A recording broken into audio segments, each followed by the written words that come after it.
अस्सलामुअलैकुम रहमतुल्लाहि व बरकातुहू। उम्मीद है कि आप सब खैर आफियत से होंगे।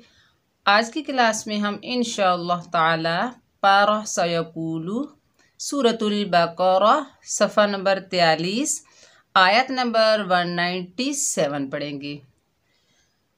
सबक शुरू करने से पहले मेरी छोटी सी गुजारिश है आपसे, आप अगर मेरे चैनल पर नए हैं तो मेरे चैनल को पहले सब्सक्राइब कीजिए, मेरी वीडियो को लाइक कीजिए और ज़्यादा से ज़्यादा शेयर कीजिए। और आपसे ये भी गुजारिश है वीडियो को शुरू से लेकर एंड तक वॉच कीजिए। तो चलिए सबक का आगाज़ ताऊज़ और तस्मीया की तिलावत से करते हैं। अऊज़ु बिल्लाहि मिनश शैतानिर रजीम, बिस्मिल्लाहिर्रहमानिर्रहीम। चलिए इजराए कवायद से पढ़ते हैं। हमज़ा के ऊपर ज़बर है, आगे लाम साकिन है, हमज़ा को लाम से मिलाएंगे। जज़म वाला हर्फ हमेशा एक मर्तबा पढ़ा जाता है अपने से पिछले मुतहरिक हर्फ से मिलकर, जैसे अल। हा के ऊपर ज़बर है, आगे जीम मुशद्दद है, हा को जीम से मिलाएंगे, हा को हलक के दरमियान से अदा करेंगे, जैसे हज। अल हज। जिम के ऊपर पेश है, बगैर खींचे पढ़ेंगे जू। अल हज्जू, अल हज्जू। हमज़ा के ऊपर ज़बर है, आगे शीन साकिन है, हमज़ा को शीन से मिलाएंगे। शीन को अदा करते वक्त हमारी आवाज़ फैलती हुई महसूस होगी, जैसे अश। हा के ऊपर पेश, बगैर खींचे पढ़ेंगे, हा को सीने से अदा करेंगे हु। अश हु। रॉ के ऊपर दो पेश की तनवीन है, आगे मीम मुशद्दद है तो रॉ को मीम से मिलाएंगे। मीम मुशद्दद जर्मलून के मजमूए में से आ रहा है तो यहाँ पर इदगाम माल गुन्ना होगा। इदगाम के मानी है मिला देना, मुदगम कर देना, यानी दो हरफों को ज्वाइन करना, जैसे रुम अशहुरुम। मीम के ऊपर ज़बर, आगे आइन साकिन है, मीम को आइन से मिलाएंगे, आइन को हलक के दरमियान से अदा करेंगे मा। लाम के ऊपर पेश, आगे वाव साकिन है, ये वाव मद्दा है, एक अलिफ की मिकदार खींच कर पढ़ेंगे लू। मीम के ऊपर खड़ा ज़बर है, एक अलिफ की मिकदार खींच कर पढ़ेंगे। खड़ा ज़बर, खड़ी ज़ेर, उल्टा पेश हरूफ मद्दा के कायम मकाम होते हैं, इनके रवा में कोई फ़र्क नहीं होता, इनके लिखने और जोड़ करने में फ़र्क होता है, जैसे मा। ता के ऊपर दो पेश की तनवीन है, तनवीन में गुन्ना करेंगे, तुन मिलाकर पढ़ते हैं अशहुरुम मालूमातुन। देखिए आगे जीम की अलामत है, इसे वक्फ़े जायज़ कहते हैं। बेहतर है कि यहाँ पर रुकें, अगर ना भी रुकें तो जायज़ है, यानी दोनों काम कर सकते हैं, रुक भी सकते हैं और नहीं भी रुक सकते। तो हम यहाँ पर वक्फ़ करते हैं अशहुरुम मालूमात।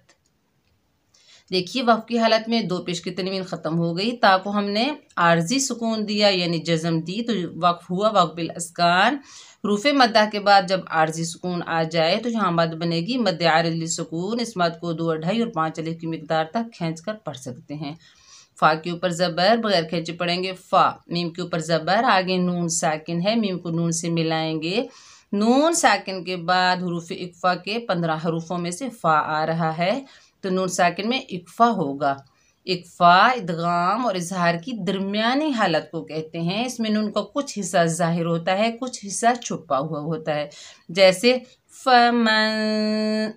फ़ा के ऊपर ज़बर, रॉ के ऊपर ज़बर, दौद के ऊपर ज़बर, तीनों को बगैर खींचे पढ़ेंगे। रॉ को पुर पढ़ेंगे, दौद भी हरूफ मुस्तालिया में से है तो इसको भी मोटा पढ़ेंगे। फ़रद, फ़रद। फ़ा के नीचे ज़ेर है, आगे या साकिन है, ये या मद्दा है, एक अलिफ की मिकदार खींच कर पढ़ेंगे फ़ी। हा के नीचे ज़ेर है, आगे नून मुशद्दद है, हा को नून से मिलाएंगे। नून मुशद्दद में एक अलिफ की मिकदार गुन्ना होगा। गुन्ना नाक में आवाज़ छुपाने का नाम है, जैसे फ़ीहिन।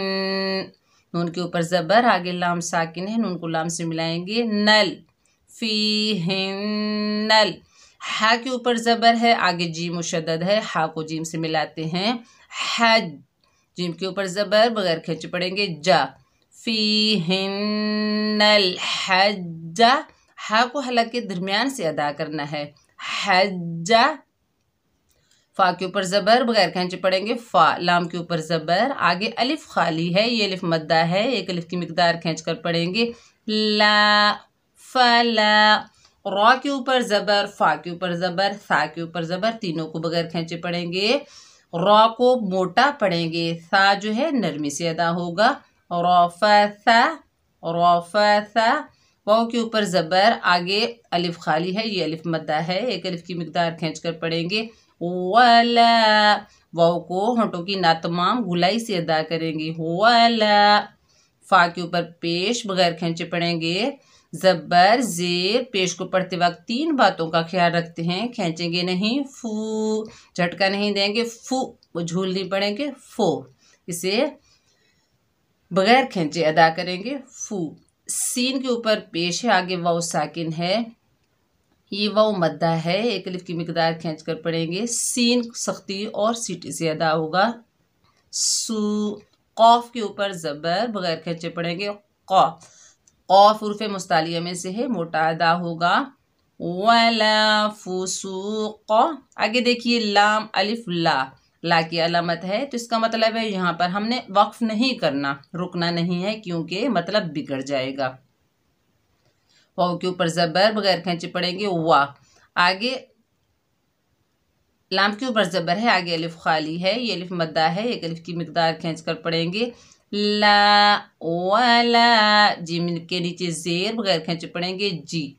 यहाँ पर भी अलिफ मद्दा है, एक अलिफ की मिकदार खींच कर पढ़ेंगे दा। लाम के ऊपर जबर बगैर खींचे पढ़ेंगे ला वाला जी दाला। फा के नीचे जेर है, आगे लाम साकिन है, फा को लाम से मिलाएंगे फिल। हा के ऊपर जबर है, आगे जी मुशद्दद है, हा को जीम से मिलाएंगे हज। जिम के नीचे जेर बगैर खींचे पढ़ेंगे जी फिल हज। आगे देखिए तौ की अलामत आगे इसे वक्फ मुतलक कहते हैं, तो यहाँ पर हम वक्फ करते हैं, स्टॉप करते हैं फिल हज। आगे वक्फ फिल हज फिल हज। देखिए जिम जो है हरूफ कलकला में से आ रहा है, तो इसकी डबल साउंड आएगी, तो यहाँ पर कलकला होगा, कलकला अकबर, बड़ा कलकला, क्योंकि मुशद्दद हर्फ जो होता है 2 मरतबा पढ़ा जाता है, इसलिए यहाँ पर बड़ा कलकला होगा। वाव के ऊपर जबर बगैर खींचे पढ़ेंगे वाह। नीम के ऊपर जबर, आगे अलिफ खाली है, ये अलिफ मद्दा है, एक अलिफ की मिकदार खींच कर पढ़ेंगे मा वमा। ता के ऊपर जबर, आगे फा साकिन है, ता को फा से मिलाएंगे तफ। आइन के ऊपर जबर बगैर खींचे पढ़ेंगे आ। लाम के ऊपर जबर, आगे वाव साकिन है, ये वाव मद्दा है, एक अलिफ की मिकदार खींच कर पढ़ेंगे लू वमा तफअलू। आयत नंबर 197 आधी पढ़ते हैं, तो आधी जो होगी इंशाअल्लाह नेक्स्ट वीडियो में पढ़ेंगे। मुझे उम्मीद है कि आपको इजराए कवायद से अच्छे से पढ़ना आ रहा होगा। प्रैक्टिस कीजिए, बार बार पढ़िए, ताकि आपको अच्छे से पढ़ना और तजवीद के साथ पढ़ना आ जाए। अगर कुछ पूछना हो तो आप मुझसे ज़रूर पूछिएगा कमेंट करके। दुआ में याद रखना, अपना बहुत सारा ख्याल रखिएगा। अस्सलामु अलैकुम व रहमतुल्लाहि व बरकातुहू।